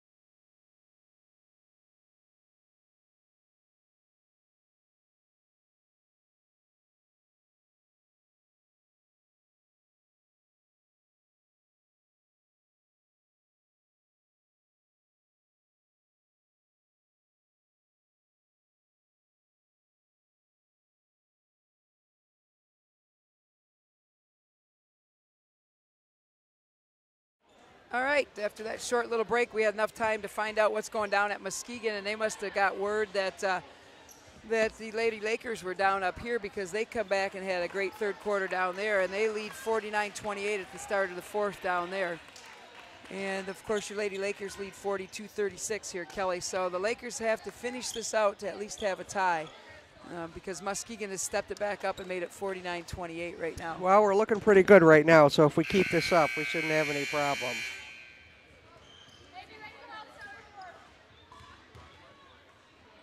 Starting out this quarter, you got Heidi Helt, Clara Locust, Summer Ward, Brayton Meeks, and Haley Cross. For the Raiders, we've got Clara Flewelling, Delane King, Kenzie Omnis, Beld, Michaela Beld, and Haley Breimeyer. They come out to pick us up in this little man press here. Now they're going to straight man-to-man. So you're going to see us doing some screens and cross-screening. Got the lead, so we're not going to force everything. Summer tries to take it in there, and she's denied. We're going to take it in there. We got to go in a lot harder, and we got to make sure we screen off or pull out the big girl to the outside. She's blocked a couple of our shots inside today and a couple passes.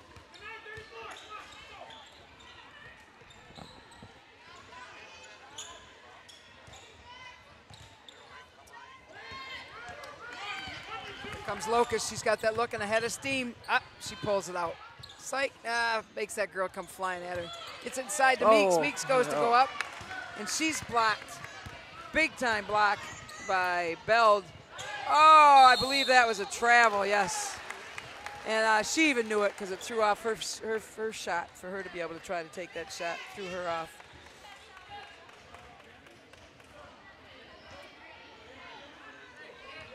It's been a great game. 42-36, as you can see on your screen. Nothing's done yet. They went down to the wire at the last game. 64-62 there. Haley got a nice, oh, that was Meeks. Meeks finally worked and got the shot off. Grand Rapids call on number 34, Michaela Bell, her third. Come on, Meeks, take it to the hoop. At the line, shooting 2 for the Lakers, number 35, Brayton Meeks. There we go. It's a good one.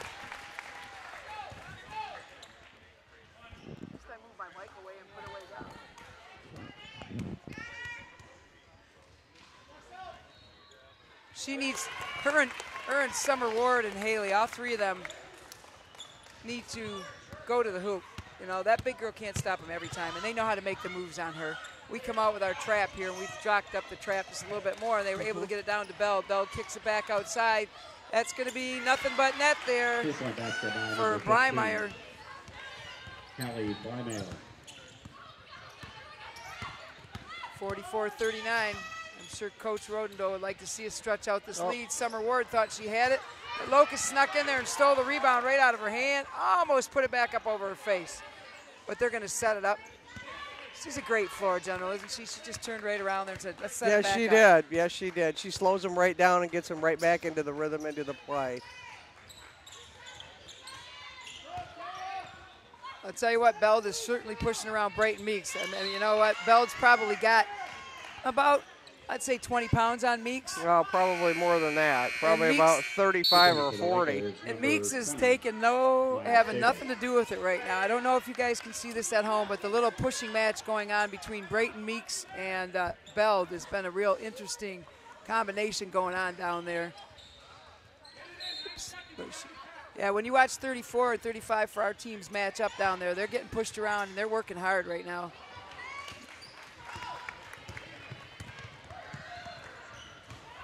Our posts don't let too many people push them around. Grand Rapids is making a push here. The Lady Lakers made a 22-6 run to end through the third quarter, but now Grand Rapids is on a run here. Basketball is definitely a game of runs. It's who can have the longest and who can have the strongest and who can finish it. That's right. We're over there ready now. To try it again. The trainer's over there working on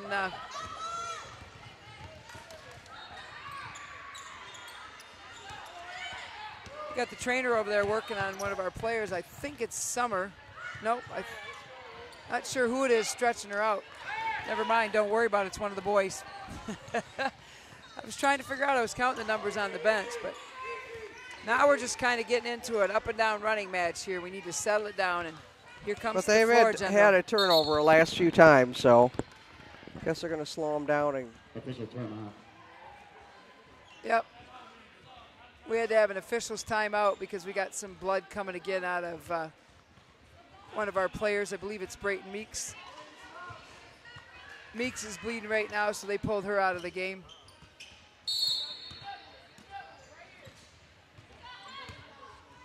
I'm not sure if she's bleeding or if she took an elbow to the stomach there and got the wind knocked out of her. I think she got the wind knocked out of her more than anything there. She's standing over talking to the trainer, and they're trying to get some regular breathing back there. That was an official's timeout. Stepping into the game for her was Julie Justin. Julie lobs it into Wiley. Or Hickey. Hickey goes up, can't get it. Summer Ward tries to track it down, and it's going to stay with them because it was off a Beld. And it was a miss of they missed the rim on everything there, so that's going to mean it's going to be a turnover for the Lady Lakers as they shot clock expired. I'm not sure. Not sure if it's her back, maybe. Could be, but we'll keep you posted on that. Taken in there by Lakers. Now we're going to get a push from behind. It's going to be on Bell, the big girl. And have a foul on number 34 on Michaela Bell, her fourth. And that's going to be Bell's fourth. She just picked up that 4th foul with 6:26 to go, Kelly, and that's their big girl. She's been doing all the blocking. Returning for the Raiders. Oh, so they'll take her out. Maybe we can make a little headway now. Yeah, but she gets replaced in there by number 21, a 5'11" Ashley Brown, a freshman out of Howard City, but she's still pretty quick underneath there. She gives up 2 inches, but she's still pretty strong. We get the ball in, double teamed immediately. They're going to call a jump ball on that drive. They're double teaming everything that we throw inside down low, so we almost basically have to throw it down inside and kick it right back up as quickly as we can. Crucial next couple minutes right here, 44-41. We want to get a stop as much as we can here. Fleewelling brought that up the court so fast. I'll tell you what, every time that Haley Breimeyer drives to the basket, she looks like she's tipping over, doesn't she? Mm-hmm. She's trying to stay low. Justice really wanted to pull that shot off. She skips past the Summer. Summer's got it one-on-one. Hickey's working underneath there. She's feeling it, but it's too short. And there's Locust who sneaks in for the rebound, and she just can't throw There's it up. Carly. But All right, Carly got it in. There goes your favorite player, Carly. Yeah, she's in. Hickey, and she cleans up the garbage one there and puts it back in. Good for her. Carly, way to work. And Locust just flew in there from the top of the key. Air ball there, and unfortunately, they knocked it off of Carly Hickey.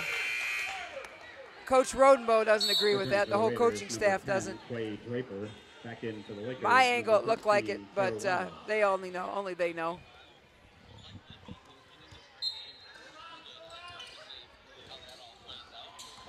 Cross and Meeks are both on the bench for the Lakers. Normal starters. That's going to be a long three. Holy cow. That long three was made by Breimeyer. She was way out there, and that was a nice three, getting them within 1 bucket. Not what you want to see at 5:11 to go in the game. Grand Rapids. This is a 30-second timeout. I don't have an update on the Muskegon game. We're trying to keep an eye on that just a little bit. It is. There's 4 minutes left in the 4th quarter, and it's 52-31 Muskegon. So it looks like Muskegon's going to take care of their end. The Lady Lakers got to take care of their business now here to take a share of the Western Conference here.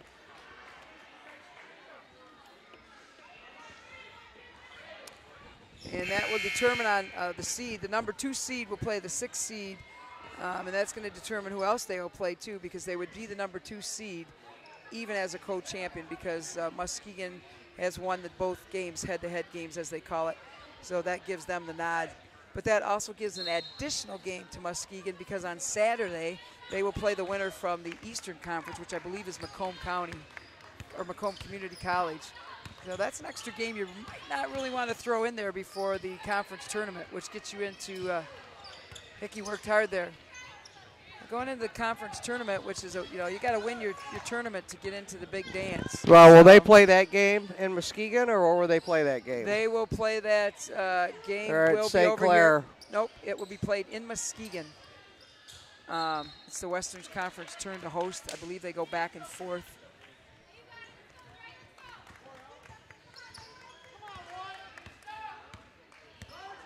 But they definitely would like to stay co-champions, and they'd be happy with the co-champions.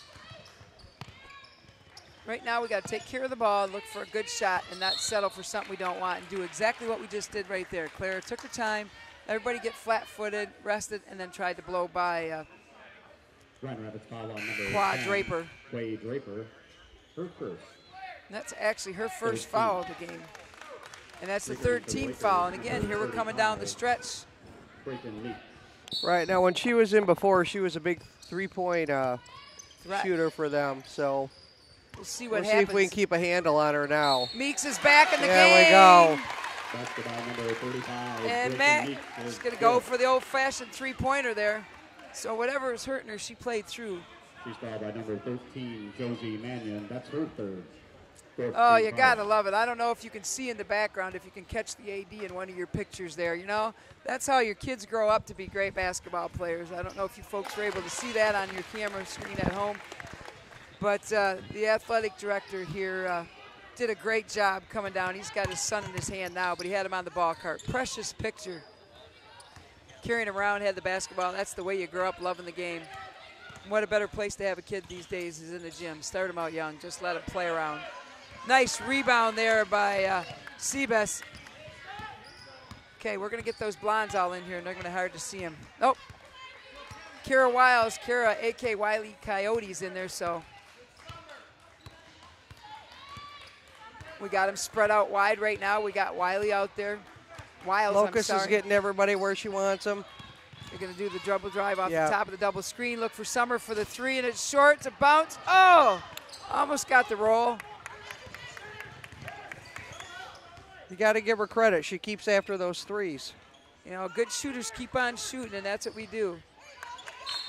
I love when Wiles is in there. Kara's got some happy hands, moves around. She never quits, always moving. Kara Wiles never takes any time off, not a second. Coach Rotenbow is asking him to box out a little bit more, and I got to agree with him there. We got a mismatch at the top here with, right there's the mismatch that we have. Brayton Meeks is going to pick up her third or fourth. I believe that's her fourth. Mid-Michigan foul on number 35, Brayton Meeks.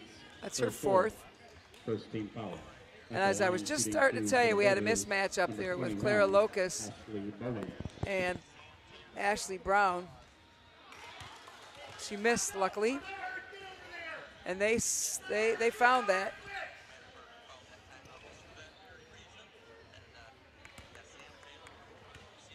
I kind of wondered why Summer was up high rebounding, but I'm sure you could hear Coach Rodenbow and Fletcher both screaming at her to get down low. Plus, she takes the ball out. You want the girl taking the ball out closer to the paint, box, foul line, free throw line?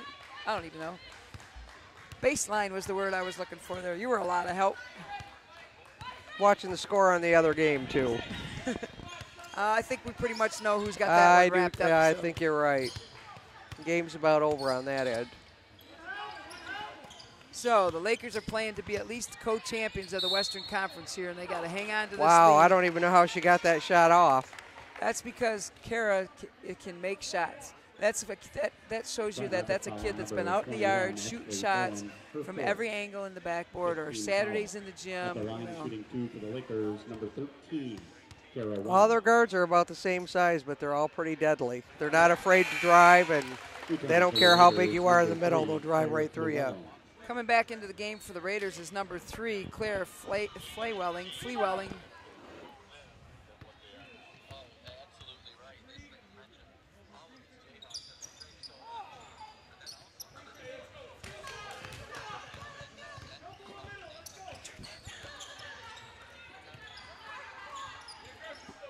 And you'll see Wiles, she'll play aggressive defense, and I like that. She's always in your face hands, always swatting at you. You know, if you're going to pick the ball up, you better make sure you know what you're doing with it if she's defending you. It's a long three, rims out. Summer Ward, oh yes! It's going to be an over-the-back call on number 34. That's Beld, and if I have it correct, she's all done. She should be all done. She picked up her 4th foul with 6:24 to go, and that's going to be her 5th, and that's going to be a nice little break for the Lady Lakers right there. And you got to love Coach Glazer. He likes to pull the trick I like. Well, tell me my players got 5 fouls. Right. Then start the 30-second clock, and we'll go from there. And nobody's officially told him that yet, so Glazer walks down and he's going to think about it. There we go. There we go. Now coming into the game is number 2, Maya Jordan, 5'11", freshman out of Kentwood. I can't say if I saw her in the first half or not. Did you? I don't think she was in. So she gets her big chance right now. Returning for the Lakers, number 23, Haley Kraft. Now Haley will check in and Brayton Meeks will check out. Brayton's got 4 fouls. So No, they're going to keep her at the top of the bench down here so they can take her in and out on defense, offense, a little maneuver. Actually, she was in the first quarter because we got her down for a shot. Okay. Yep. The Lady Lakers are going to play a little bit of this game that we like to call offense-defensive players. So they'll put somebody in to play defense and they'll try to sub Meeks back in on a dead ball when it's going to be offense. That'll keep her safe from getting her 5th foul. It's things you got to do, the games you got to play within the coaching game to keep your players in the game. That's over the back. You know, Draper was hitting in the first half, and now she went over the back. She's cold. Grand Rapids foul on number 10, Clay Draper. Her second. So we're at 5 team fouls for the Lakers. So we'll be shooting the rest of the way out. 2 shots. And the Lakers got 4 to give. Summer makes the first one, and this is where they say free throws win ball games, kids, folks, future players, anybody that might be listening, little brothers, sisters. Nice job by Summer Ward down the stretch right there to make those 2. Those are key.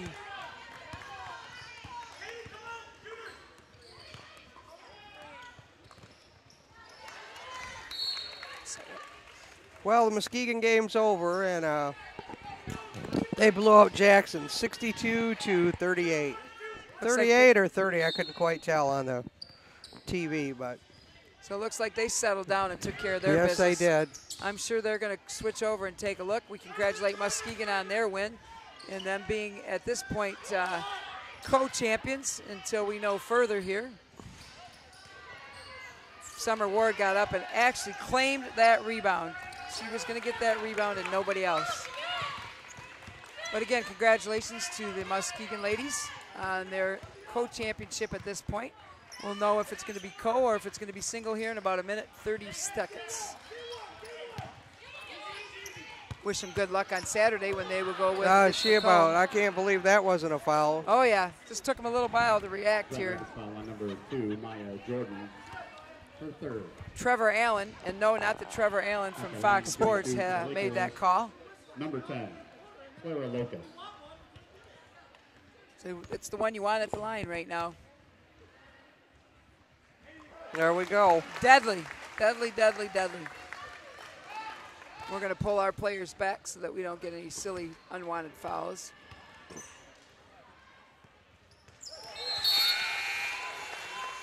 Returning to the Lakers, number 11, Autumn Hudak. Hudak is going to check in for Haley Helt. Put a little bit of height in there.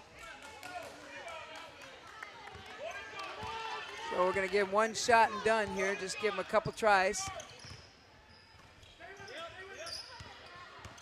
Figuratively speaking here, how long it takes them to get a shot off. They would have only really had two chances the rest of the game. But they're going to foul game rest of the way out, so they're going to get those people in there. Haley Cross will be going to the free throw line. Grand Rapids foul on number 21, Ashley Bowen, her 5th.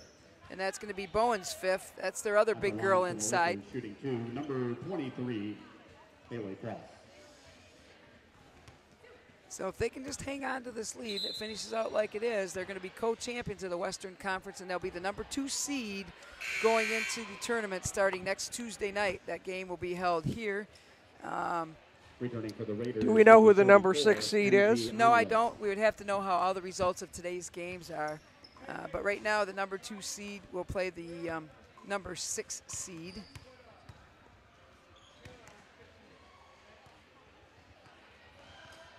Take that back. Number 7 seed is at number 2.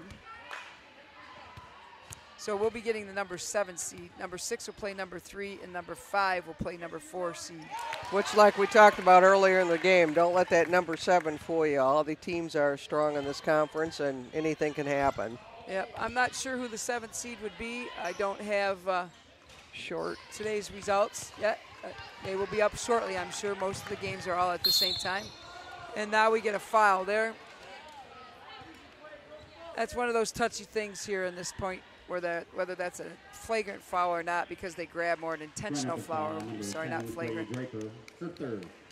At the line, shooting 2 for the Lakers, number 10. So if it continues as it is, the Raiders are going to end up at a 500 team, 13-13 overall. And the Lady Lakers are going to be 21-3. And 14-2 in the conference. And their only 2 losses coming to Muskegon, which gives them the co-championship and the 2nd seed. Grand Rapids basketball, number 15. You know, you got to give them credit. They don't stop playing right here. You know, anything could happen. Yes, that's true. But Summer Ward, her 4th. Checking in now is going to be number And that takes out the 3 sophomores right there so that they can get their recognition. That's going to be Summer Ward. That'll be Haley Cross and Clara Locus. 3 of them that really deserve a round of applause for their efforts and their contributions to the team.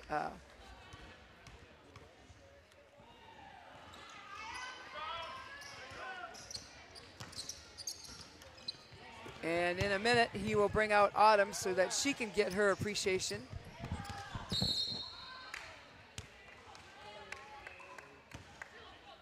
Grand Rapids calling the number 2, Maya Jordan, her 4th.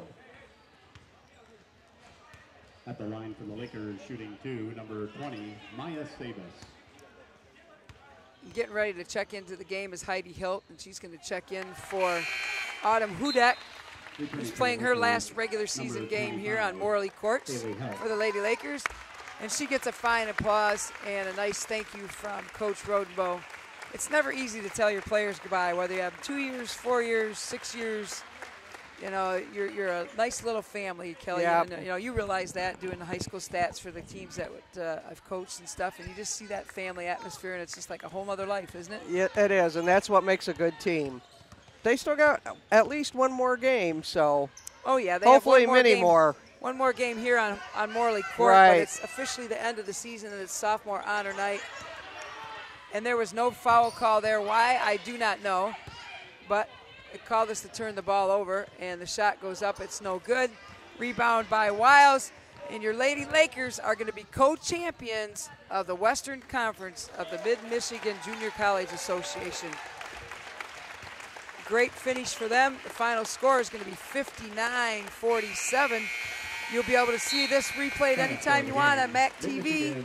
You can follow MAC TV on YouTube, Facebook, Snapchat, just about all the social media. I don't think Snapchat, don't have Snapchat, but Twitter is the one I'm looking for. These guys are so up on all this stuff, and I'm so behind. But it's a great crew. We've had a really good time doing this. We'll let you know later in the week if we'll be back here on Tuesday or not. But we thank you so much, and we're glad that you've been watching this with us, and we hope you continue to watch the next game coming on in about 30 minutes.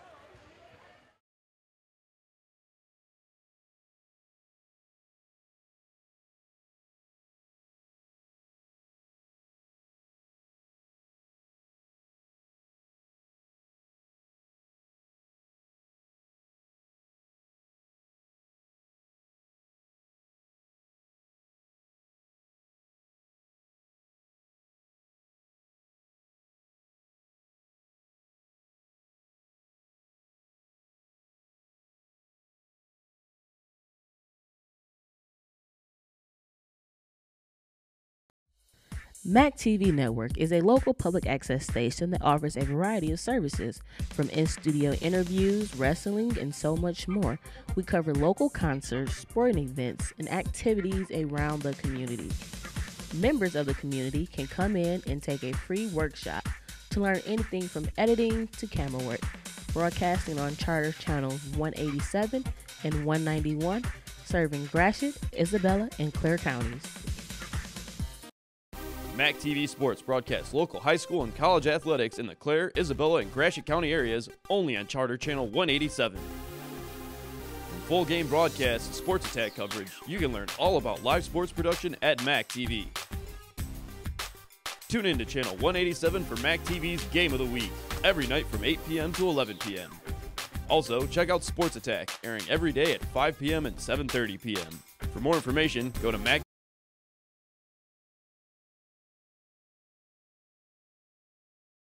Diana Cross. Her favorite memory at MMCC is playing her old teammate at the St. Clair tournament, which I'm sure she won. Her interests outside of school are fishing, camping, and playing with her dog, Haley Cross. Our next sophomore is Autumn Hudak. Autumn has played center and forward here at Mid for the last couple of years. She's escorted by her mother, Tammy, and her father, Chris. Her favorite memory at MMCC is making loads of Swisherooskies. She has some pretty nice academic achievements as well. She is NJCAA second team All-Academic and MMCC academic honors.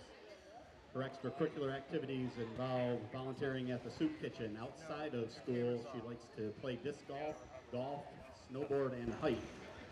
She got a 3.7 grade point average, and her favorite class is Fundamentals of Communications. That is Autumn Hudak.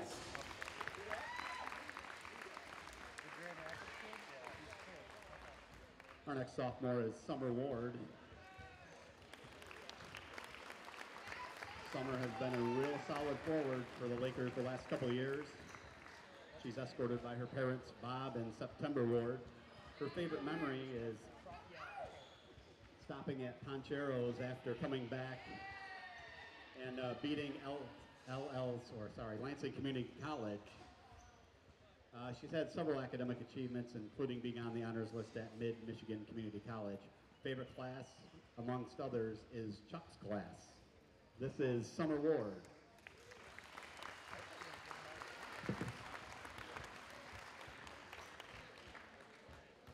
Our final sophomore is Clara Locus.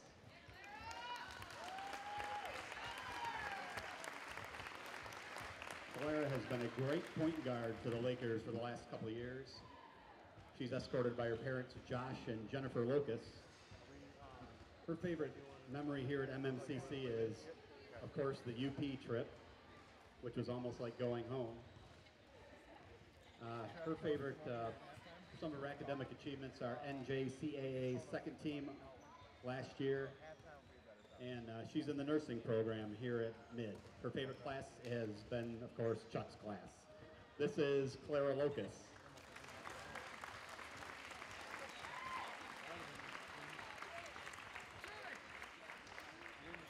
The MMCC coaching staff would like to thank these four young ladies for all their hard work and leadership on and off the court. They've been outstanding representatives of our program.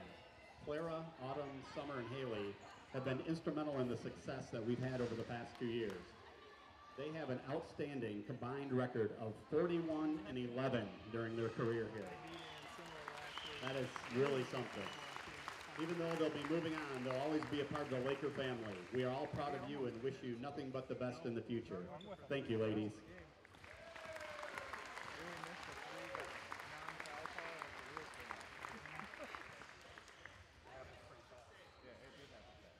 And now for the men's team. Grant Gage. Grant's a forward from Carson City High School. He's been in the program for 3 years. His parents are David and Phyllis Gage. Highlights from his career have been making many new friends and building the relationships with the team, teachers, and school. His favorite memory is the road trip to Chicago. Grant has a 3.65 GPA and is on the dean's list. His hobbies are spending time with friends, drawing, and eating. His favorite class at MMCC has been sociology. This is Grant Gage.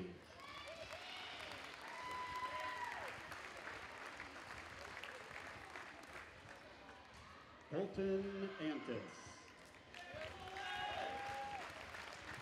He puts down his position as shooter from Colton High School. Colton is accompanied by his parents, Doug and Sina Antis. Highlights and memories for Colton are meeting his passer, Spencer Johnston, and having to push the bus up an icy hill in the UP. He has also made 11 threes in one game. Colton was third-team NGA CAA All-Academic Team and has a 3.67 GPA. He's a member of Phi Theta Kappa Honor Society, and his favorite class at MMCC has been Chuck's class. This is Colton Mantis.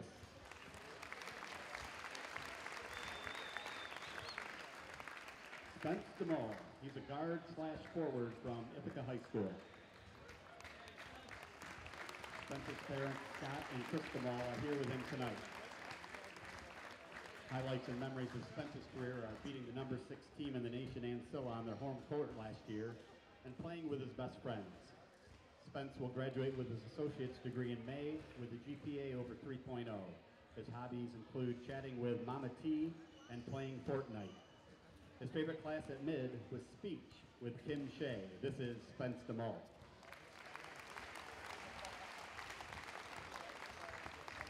Nate Colon. He's a guard from East Lansing High School. Nate is escorted on the court by Coach House and his friend Akil Mitchell tonight. Highlights and memories of his career at MMCC, including hitting 5 threes versus Glen Oaks and beating LCC right here at Maury Courts. Nate is a member of TRIO and has maintained a GPA of 3.1. He enjoys coaching youth basketball and plans to become a teacher and coach in the future. Ladies and gentlemen, Nate Colon.